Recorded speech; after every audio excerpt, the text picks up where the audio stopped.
সমস্ত মেয়েরা এই দিনটার জন্য অপেক্ষা করে থাকে কবে এই দিনটা আসবে আর এত সুন্দর সাজবে। তো এইটা হচ্ছে আমার একটা দিদির আজকে বিয়ে। আমরা সবাই মিলে চলে এসেছি দিদির বিয়ে দেখতে, আর আমার দেবসেনাও চলে এসেছে। আর এখানে খুব সুন্দরভাবে ওকে তিলক কাটানো হচ্ছিল। আমি বলেছি ওকে একটা তিলক কাটিয়ে দাও। এখন দিদিকে নিয়ে যাওয়া হচ্ছিল বিয়ের জন্য। বিয়ের সময় হয়ে গেছে, তাই আমরা বসেও ছিলাম অনেকক্ষণ থেকে কখন বিয়েটা হবে আর আমরা একটু দেখব। তো অনেকক্ষণ বসে থাকার পরে তারপর দিদিকে নিয়ে যাওয়া হলো। দেবসেনাকে কিন্তু জোর জবরদস্তি তিলক পরানো হচ্ছিল, আর আমাদের দুর্গা রানী কিন্তু নিজে ইচ্ছা থেকে তিলকটা পরছিল। খুব সুন্দর লাগছিল। বাচ্চাদের যদি তিলক কাটানো হয়, বাঙালিদের রীতি থাকে কিন্তু বিয়ের আগে সবার কাছে আশীর্বাদ নিয়ে বিয়ে করার। তাই এখানে দিদি সবার কাছে আশীর্বাদ নিচ্ছিল, আর এত সুন্দর লাগছিল। আমি বারবার দিদিকে বলছিলাম তোমাকে কিন্তু আজকে খুব কিউট লাগছিল, বেশি কিন্তু সাজেনি। যারা মিষ্টি দেখতে হয় তাদের কিন্তু বেশি সাজতে লাগে না, অল্পতেই তাদের খুব সুন্দর ভালো লাগে। এখন কিন্তু দিদিকে দীক্ষা দেওয়া হবে, তারপরে বিয়েটা হবে। আর ওই যে ঘরটা আছে ওই ঘরটার মধ্যে কিন্তু আর যাওয়া যাবে না।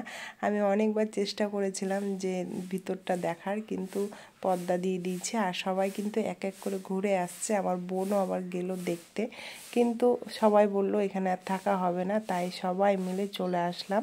আর এখানে সবাই অপেক্ষা করছিলাম কতক্ষণে দীক্ষাটা হবে। আমার আদিদেবও কিন্তু বসে আছে বিয়ে দেখবে বলে, তো বেশ ভালোই লাগছিল দেখতে।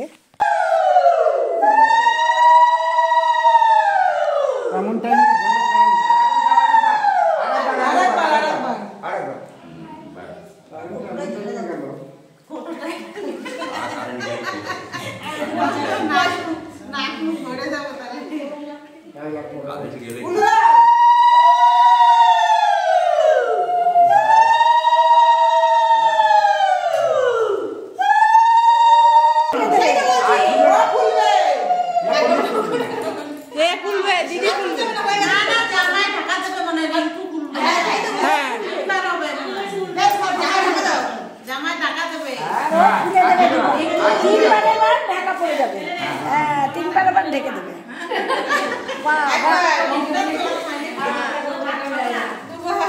এইবার টেনে নেবে।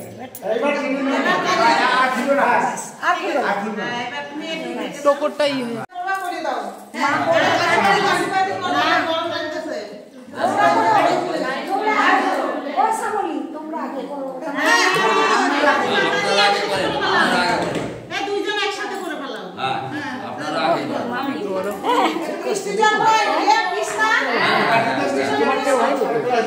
এমনটা